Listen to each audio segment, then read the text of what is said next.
Hello, my name is Brian Tronick. I'm an international human rights lawyer based here in Washington, D.C.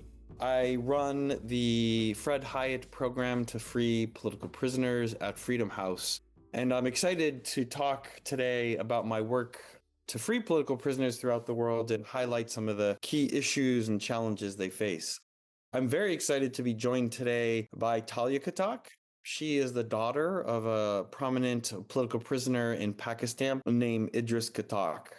I'm going to first start by giving an overview of political imprisonment throughout the world, and then Talia and I will discuss her father's case and how it really highlights some of the common issues and themes that we see in political prisoner cases more generally. So the place I want to start is with the obvious question is, what is a political prisoner? I think most people have a intuitive understanding of political imprisonment. They might think of Nelson Mandela, Martin Luther King, or others. But there is actually no universally accepted definition of the term. In 2012, the Parliamentary Assembly for the Council of Europe adopted a resolution that contained a specific definition of political prisoner, and this is widely cited and used. But there are some other formulations. Amnesty International, of course, uses the term prisoner of conscience, which is similar but slightly different. Other persons and organizations use the broader term someone who is arbitrarily detained. I'm not going to get into the specific differences, but suffice it to say all these formulations overlap to a large degree. In my work, I personally think of political prisoners in terms of the categories established by the United Nations Working Group on Arbitrary Detention. This working group has established 5 categories of arbitrary detention, and in my view, someone is a political prisoner if they fall under Category 2 or Category 5 of the working group's categories. What this means is someone qualifies as a political prisoner if either 1, the person's detention results from the exercise of their basic human rights under international law. For example, freedom of expression, freedom of association, or freedom of assembly. Or 2, the person's detention constitutes unlawful discrimination based on, for example, nationality, religion, gender, disability, or other comparable status. In political prisoner cases, we often see actually both of these criteria being met, although you don't have to meet both to qualify as a political prisoner. A concrete example of this in a case I'm working on now is the case of Salma al-Shahab in Saudi Arabia. Salma al-Shahab was sentenced to 34 years in prison for tweeting in support of women's rights in Saudi Arabia. This was the longest sentence ever given to a Saudi women's rights activist, at least as of 2022. She qualifies as a political prisoner, or did when she was detained, because first, she was detained for exercising her right to freedom of expression, and 2, her detention constitutes discrimination based on her gender. She was a woman advocating for women's rights. As an update on that case, thankfully, in September 2024, her sentence was actually reduced, and she was released in February of this year.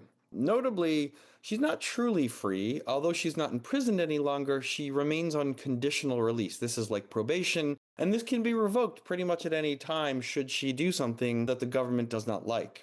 And she's also on a lengthy travel ban, meaning she cannot leave the country. I'm just raising this. This is a very common issue with political prisoners, where they're released from prison, but not truly free and remain subject to the government's control and oversight. So I next want to talk about the prevalence of political imprisonment throughout the world and what are some key countries that we might be concerned about.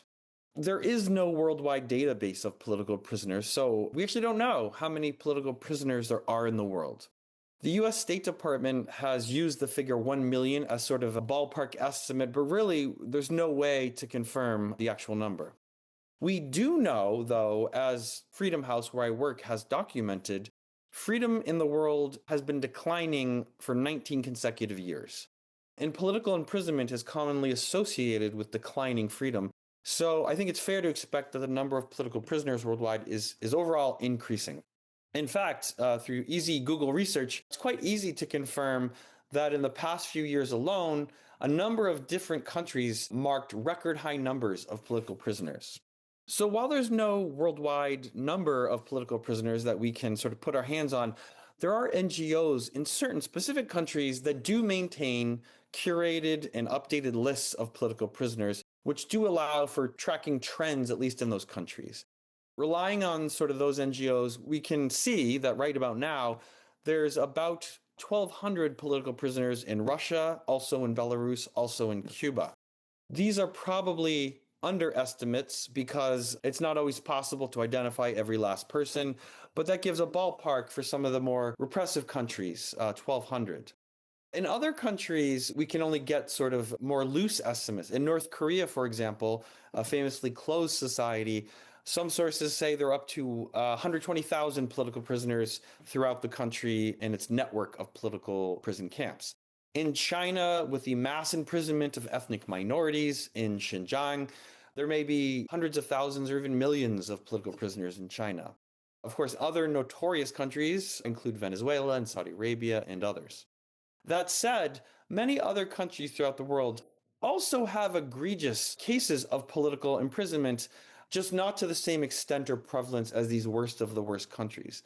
But that doesn't mean that the cases of political prisoners they do have are not as serious or as bad. It just means the prevalence is not as high. And it's also important to keep in mind that a number of countries have what we call revolving doors of political imprisonment, where the government releases a bunch of political prisoners only soon thereafter to arrest and detain new political prisoners. And so if you look at the number of political prisoners on a given day, that actually undercounts the number of people who are being politically persecuted, although it does give you a sense of how many are detained then and there. Moving on to some common issues that political prisoners face and human rights violations they experience. And we will come back to these when we talk with Talia about her dad, because sadly, many of these violations occurred in the case of Idris Katak. First, in a number of political prisoner cases, we see enforced disappearance. That is, the person is arrested or detained and then seemingly disappeared, and the government denies even having them in custody. This can last from days to sometimes many years. In a number of political prisoner cases, we see torture or mistreatment, often intended to induce a false confession to be used at trial. An underappreciated aspect of political imprisonment is the abuse of pretrial detention. Under international law, pretrial detention can only be used in a very narrow set of circumstances for a very narrow set of reasons. But we see in political prisoner cases that they are often sent to pretrial detention for seemingly flimsy reasons, and it often lasts for many months or even years. Other common violations include denial of access to counsel, denial of visits from family, denial of case materials and basic discovery obligations. In some cases, including the case of Talia's father, the defense was not even given a copy of the indictment against him. This happens in national security type cases where the indictment itself is thought to be classified or sensitive. We see rampant violations of the presumption of innocence. This often involves high-ranking government officials publicly commenting on the person's guilt before they have been convicted. Of course, anyone is allowed to comment on the charges being filed, but public officials should not and cannot comment saying the person is guilty before they have been found guilty. That's a violation of the presumption of innocence. And then at trial, political prisoners are routinely convicted in very unfair trials. This may include restrictions on the witnesses the defense can call, the use of secret evidence that is not even shared with the defense but only shared with the judge. This happened in Talia's father's case. The defense is limited in what kind of exculpatory evidence they can introduce at trial. And a common egregious violation is the use of confessions at trial obtained through torture. So in my work and the work of my peers to free political prisoners, the goal is pretty simple. We try to impose an increasing cost on the government detaining the person until it's not worth it to detain him or her. We use legal, public relations, and political advocacy strategies. These are always tailored to the specific person and the specific country, so it's not a sort of a one-size-fits-all approach. Although certain strategies are broadly applicable. One of these is filing a petition with the United Nations Working Group on Arbitrary Detention. This working group is unique among the UN special procedures in that it can hear petitions from any country in the world, and it also issues a formal legal determination of whether a person's detention violates international law. We frequently use the relationships the detaining country has with other countries, whether trade relationships, foreign aid relationships, legal relationships, and other relationships, to put pressure on the country to release the person. We can seek individual accountability by pushing for targeted human rights based sanctions to be imposed on the individuals responsible for the detention, such as prison officials, judges, prosecutors, even ministry officials. And more generally, we try to bring attention to the case. We name and shame the country loudly and often. This may not seem like that strong of a tactic, but many countries are surprisingly sensitive to how they are perceived by their allies and the international community more broadly. I want to end my portion here on how US based lawyers and law firms can help. There is an enormous need among political prisoners throughout the world for international representation. While political prisoners usually have domestic criminal defense attorneys to represent them in court in their home countries, the outcome in these criminal cases, including the appeals, is often predetermined in politically motivated cases. That is, there is no real remedy domestically because the courts are controlled. So political prisoners throughout the world need someone outside their home country to take up their case and sort of engage with the international community and international levers of power. Law firms are very well positioned to take on political prisoner cases.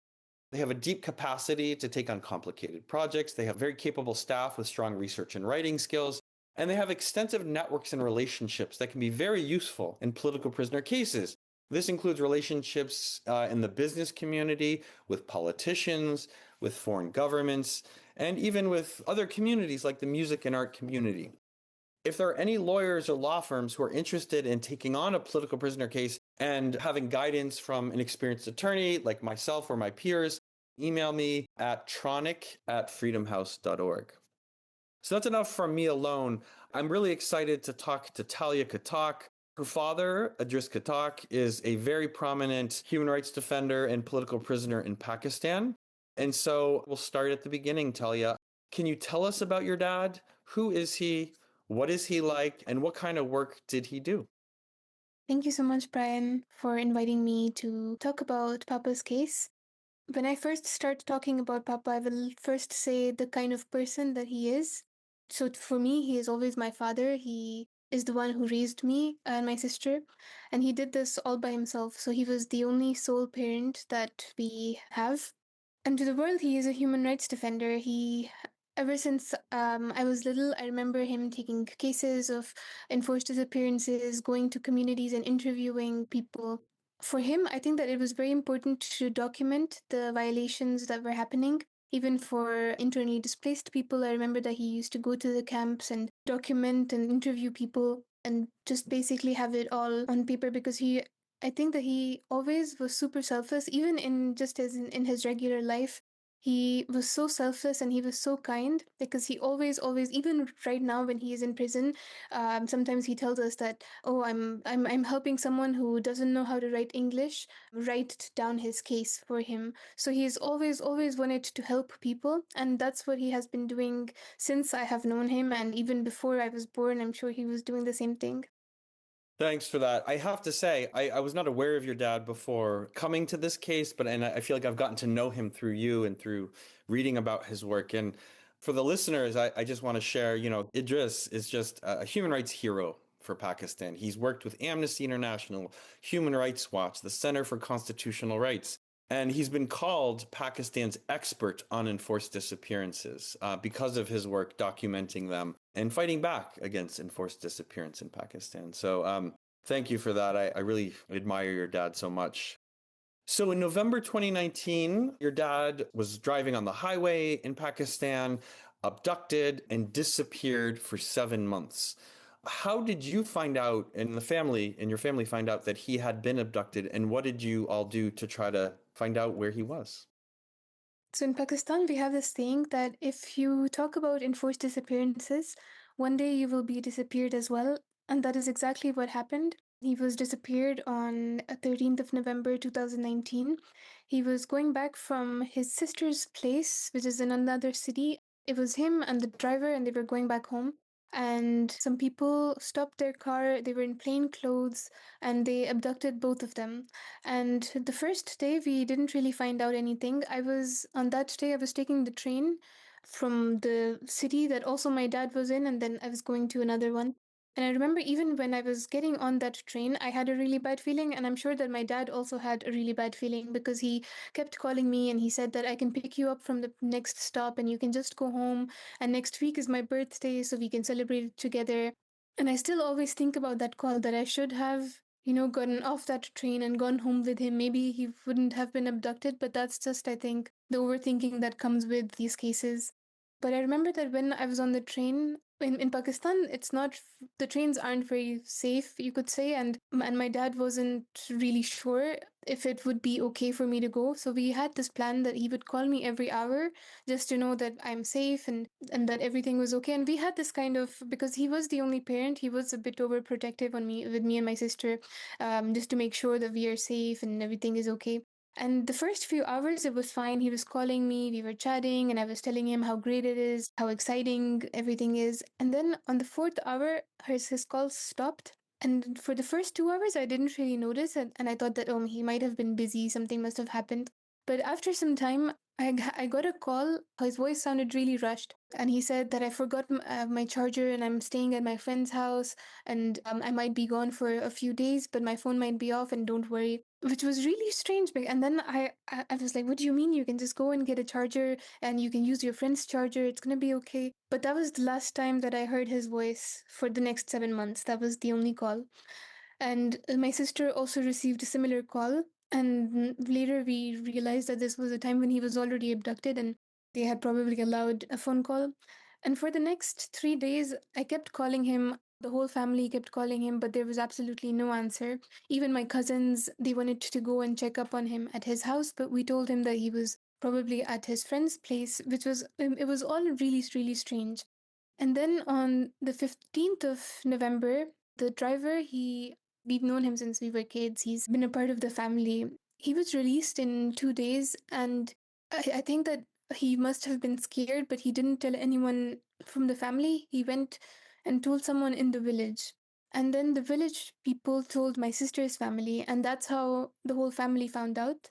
And since I was not in the city, I was gone on this conference, my family didn't tell me for the next 2 days. So I found out even afterwards. And even when I was calling my family, and they kept telling me that no, we have talked to him and he is fine. And it gave me a little bit of reassurance, but I still knew in my heart that something was wrong. And I remember even talking to my friends about it, that something's not right. And then when I was on the train back home, a friend sent me a news post saying that Idris Khatak has been abducted. And I was like, there's no way that this is my father, and it's absolutely impossible. But then underneath the news post there was his picture, and that's what confirmed that it was in fact him. And I remember just standing by the door of that train, and I started crying, and it's like the whole world disappeared because you just don't know what to feel in that moment, because the only caregiver, your best friend, your father, he was abducted just like that, and it was allowed to happen. And well, that's how the whole family got to know, and it's been a long journey since. And he was disappeared for 7 months. I know you guys made multiple inquiries of multiple government officials and offices, all denied knowing anything about his detention or where he was. He finally, resurfaced when the government admitted, again, 7 months into it, that, oh, yes, we actually do have him in custody in our detention. And you were the first person, I believe, to see him once he reappeared and once the government acknowledged that he was in custody. What was that meeting like? The meeting, after of course the 7 months, we had to learn these law terms that we didn't really understand because no one in my family is a lawyer. So we were going to every single person, trying knocking every door. So really we were like hoping every day that we would have some news. Maybe, and every single doorbell that we would have, I would think that maybe it's my dad and I'll open the door and he'll be there. But we'd never had that doorbell. And the first meeting, it was really strange. It was right after the COVID lockdown in Pakistan had finished. So I was about to return to university and I received a call from an unknown number. And someone said that he was the defense lawyer of my dad. For me, it was really confusing because I didn't even know that my dad had a defense lawyer because well, before this, we weren't informed of anything. And he said that he was allowed to arrange a meeting with one person. And for me, this was because no one had seen him alive so far. So for me, of course, I was like, yes, definitely. So anything that he would say too, I would agree. He said that only one person will be allowed to come. And I said, yes, at this point, I'd be happy to do anything to just see him, that he's alive and everything's okay. And I remember that in our family, there was a lot of discussion because they were scared of letting me go alone because I had to go and sit in their car. They had to take me to an unknown location. And you're how old at this point? You're in college, right? You're Yes, I had just turned 20. oh, God. So, but in the end, I think everyone wanted to just at least know that he was okay. And we did end up going there, and I sat in their car. We went to an unknown location. I was strip searched. And after that, I was told that I would not be able to speak in my language, which is Pashto. We would not be allowed to talk about the case. And it was a very supervised meeting. There were cameras and there was a lot of military officers, and I felt it was really intimidating and the whole thing was really crazy. And when I saw my dad, I remember that whenever I used to go home from university, he always had like his arms open and he would say, "Welcome, welcome." And he did the exact same thing. And just for a split second, it felt like I had just come back home. And for the past 10 months, and it was like that because my dad is my home still. And it was like after 10 months, I'm finally returning home. And I had told myself that whatever happens, you're not going to cry, you're not going to cry because you have to be brave for him so that he can survive there inside without his family. At least I have family outside. But I remember when I saw him, I couldn't stop crying. But he had his same smile and he talked to me about my studies and he asked about the whole family and it's just so crazy to me that no matter what happens to him, he still keeps on smiling and instead of me giving hope to him, he gives hope to us. But the meeting was for around 20 minutes.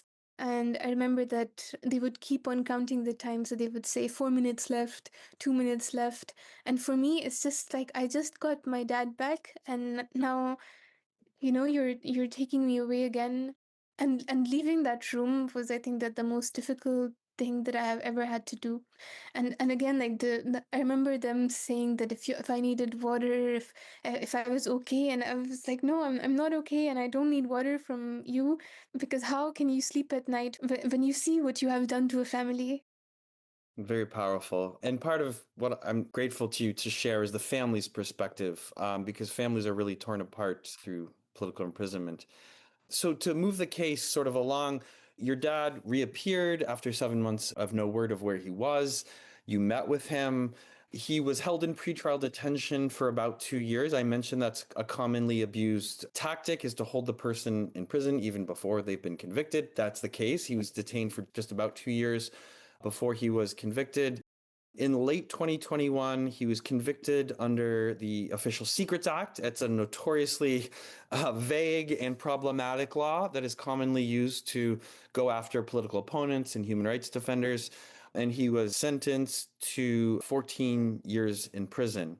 On this podcast, I don't have time to detail the many, many violations of international law that happened in his trial, the use of secret evidence, the use of confession based on torture, being denied witnesses he wanted to call, not even being given a copy of the indictment. There were many, many due process violations, being tried by a military court, even though he is a civilian.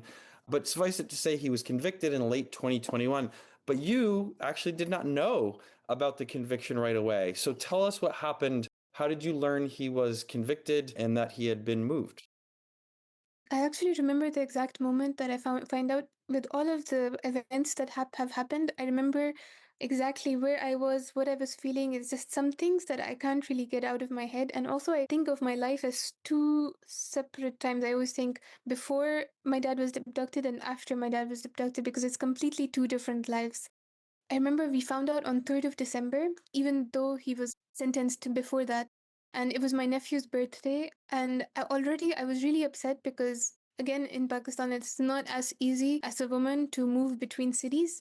And I was really upset that I wasn't going to be able to be there. And my sister was really upset that no one from my family, because really she only had me and my dad, that we wouldn't be there for her son's first birthday.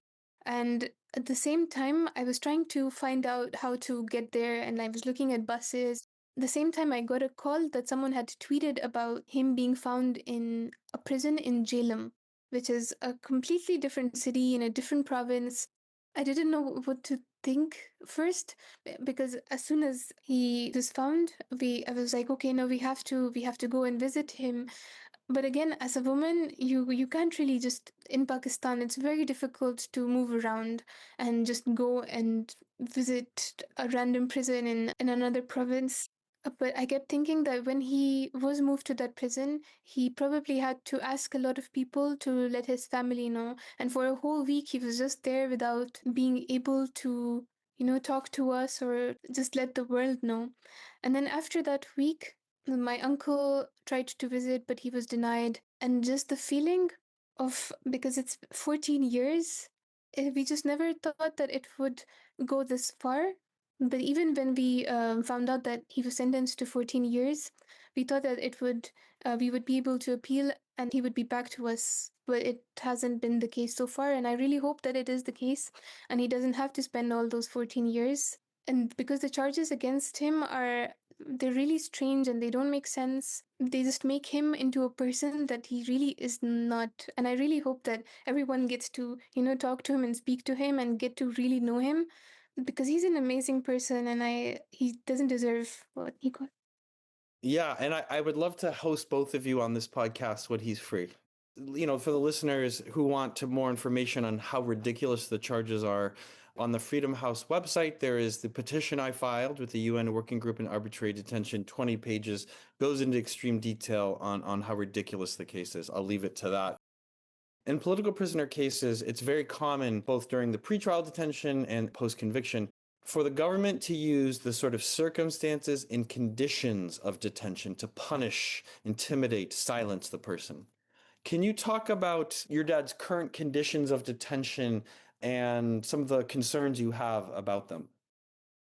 So when he was moved to the prison that he currently is in, which is in Adiala prison in Rawalpindi, he was moved to a high security prison, which is the worst part of the prison. You're not allowed to call, you're not allowed many, many things that other prisoners are. And after quite a few months, he was moved to a Class C prison. But also, again, because they said that he was charged under this Official Secrets Act and that rules were different, he's still, up to this day, he's not allowed to call us. He was forced to work in a carpet making factory, which was really terrible because already he was diabetic. He was in this pre-trial detention of 2 years where he was tortured, where he went through so many physical and emotional torture, but he had to sit there from the whole day and work, which wasn't really doing well because when they moved him to the prison, they didn't do a medical checkup. They didn't allow him to go to a hospital and get a proper treatment. So he had nerve damage, he was diabetic, and then on top of all of that, you're making him work in a carpet making factory, which isn't helping things. Also, on top of all of that, he was also not provided medicines. So if the family was able to go to the prison and give him medicines, then he got the medicines. But we couldn't bring a lot of them at the same time. So sometimes, even now, he goes weeks without any medicine. And because for his nerve damage, he has to take painkillers because he's not able to get the proper treatment in a proper hospital. So that's how he's surviving now, because he needs them to go to sleep because he's always in so much pain.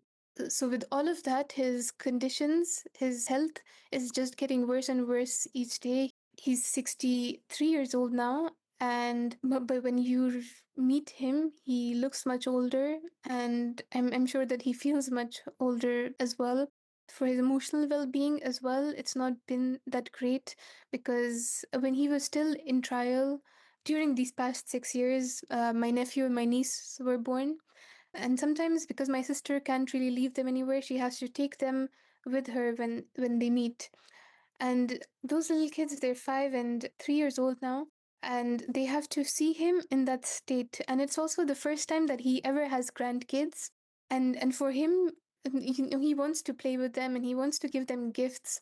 And I remember every time he goes, he gives them like a pen or some candy that he finds somehow somewhere. But it must be so heartbreaking for your grandkids to see you like that. And then the grandkids ask my sister questions like, "Why are there so many policemen at Papa's house?" Or "Why doesn't he come home with us?" And also for him to know that he missed out on so many things. He missed out on my graduation. For example, all the seats in my graduation, they were empty because I didn't have anyone to come and, celebrate. And when I got my first job, no one was there again. So he's just been missing out on so many things, and we have been missing out on so many things because the only person that we want him to be proud of us and we want to make him happy, he's not here with us. So all of these things, they don't really matter anymore then. Thank you. That's it's disturbing and very moving. I want to emphasize that the many issues that Talia just talked about violate the international principles on how prisoners are to be treated, including what's known as the Nelson Mandela Rules, which sets forth the minimum standards of treatment for things like phone calls and medicine and keeping a prisoner located near their family. And Pakistan is just violating those left and right in this case. Talia, I think that's the limit to the time we have, but I want to be sure to leave it with you and say, is there anything we didn't cover? Is there anything else you want people to know about your dad or what the family of a political prisoner goes through? Maybe I'll just end it with that when there's one political prisoner, there's a whole family behind him, and there are many, many people that are affected on a daily basis. And I just hope that we all come together to fight this, not just for my dad, but for a lot of other political prisoners. And I give hope to the families of other political prisoners, and I hope we all get through these times together. And I just want to thank you for talking about him with me. Well, the pleasure is mine. And anyone listening that wants more information on Idris Katak's detention and what Freedom House is doing to advocate for his release, feel free to email me, as I mentioned earlier in the podcast, or just Google Freedom House Idris Katak, and you'll see what we're doing because there's lots of great stuff coming up we're going to do to push for his release. So thank you all for listening. Talia, thank you for sharing this heartbreaking story. May he be free soon. Thank you so much.